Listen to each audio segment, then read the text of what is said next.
If there is one financial tool that sits at the center of your daily financial life, it is your checking account. Almost every dollar you earn flows through it. Your paycheck gets deposited into it.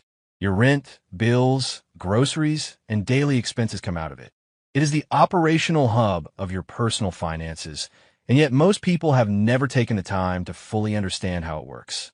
They know how to swipe a card and check a balance, but the mechanics underneath, the fees, the protections, the potential mistakes, and the features that actually matter often go unexamined until something goes wrong.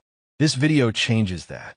A checking account is a deposit account held at a bank or credit union that is designed for frequent transactions.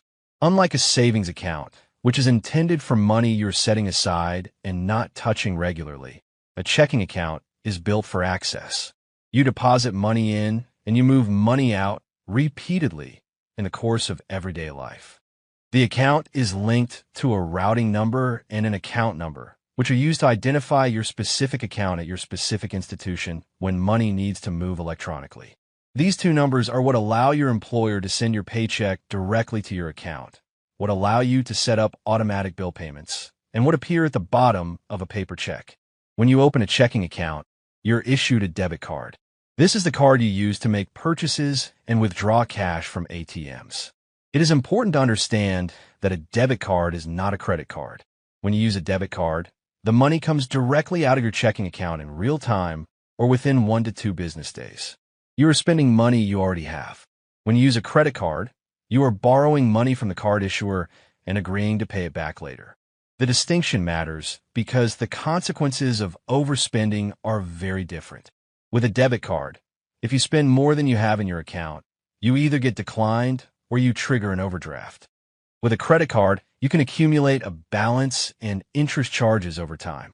Both have their own set of risks, but they operate on completely different mechanics, and confusing the two leads to costly mistakes. Overdrafts are one of the most common and expensive problems people encounter with checking accounts. An overdraft happens when you attempt to spend more money than you currently have in your account. What happens next depends on your bank and your account settings. If you have not opted into overdraft protection, your transaction will simply be declined. That can be inconvenient, but it costs you nothing. If you have opted into overdraft coverage, the bank will allow the transaction to go through and then charge you an overdraft fee, which typically ranges from $25 to $35 per transaction. Some banks charge this fee multiple times per day if multiple overdrafting transactions occur. On a small purchase, a $35 fee is a significant penalty. Banks collect billions of dollars in overdraft fees annually, and they disproportionately come from people who are already financially stretched. There is also a product called overdraft protection, which is different from overdraft coverage. Overdraft protection typically links your checking account to a savings account or a line of credit. If your checking account balance is insufficient to cover a transaction, funds are automatically transferred from the linked account to cover it. Some banks charge a small transfer fee for this service, but it is significantly cheaper than a standard overdraft fee. If your bank offers this option, it is worth setting up. It functions as a safety net that prevents the most expensive version of an overdraft from occurring. Reading your bank statement is a skill that surprisingly few people develop, and it is one of the most practical things you can do to stay in control of your finances. Your bank statement is a record of every transaction that occurred in your account during a given period, typically 1 month. It shows deposits coming in, withdrawals, and purchases going out, any fees charged, and your running balance. Reviewing your statement regularly, ideally every week, allows you to catch unauthorized transactions quickly, identify fees you were not expecting, and get an accurate picture of where your money is actually going. Many people discover recurring charges they forgot about, billing errors, or even fraudulent transactions only when they review their statement carefully. The statement does not review itself. Online and mobile banking have made it significantly easier to monitor your account in real time.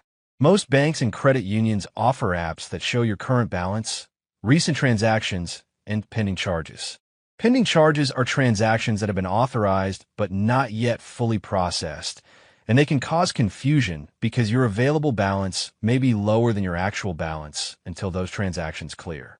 Understanding the difference between your current balance and your available balance is important. Your available balance is what you can actually spend right now without risking an overdraft. Your current balance may not yet reflect checks that have been written or pending debit card transactions.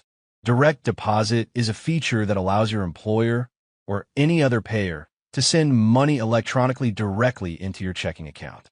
It is faster than receiving a paper check, eliminates the step of going to a bank or check cashing location, and often comes with additional benefits.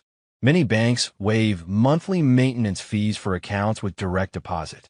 Some banks also release direct deposit funds 1 to 2 days early, which means your paycheck may be available before the official payday. Setting up direct deposit is straightforward. You provide your employer with your bank's routing number and your account number, fill out a direct deposit authorization form, and the payment gets sent directly to your account going forward. Monthly maintenance fees are something to pay close attention to when selecting a checking account. Many accounts charge a monthly fee simply for existing, typically ranging from $5 to $15 per month. However, most banks offer ways to waive these fees, commonly by maintaining a minimum daily balance, setting up a qualifying direct deposit, or making a minimum number of debit card transactions per month. If you meet those conditions, the fee does not apply. If you do not, it comes out of your account automatically at the end of the billing cycle. Over the course of a year, a $10 monthly fee adds up to $120, which is not a trivial amount. When comparing checking accounts, look closely at the fee structure and the conditions under which fees are waived, and make sure the account you choose is one where the waiver conditions are realistic for how you actually use your finances.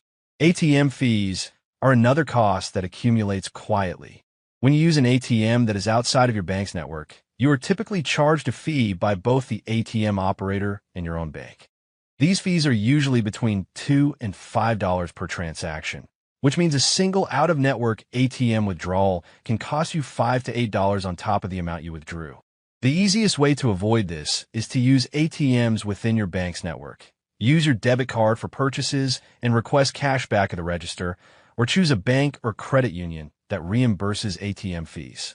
Some online banks reimburse all ATM fees up to a monthly limit, which makes them particularly attractive for people who regularly need cash. When you write a check, the funds do not leave your account instantly. The check goes through a clearing process that can take 1 to several business days. During that time, the money is technically still in your account, but it is committed.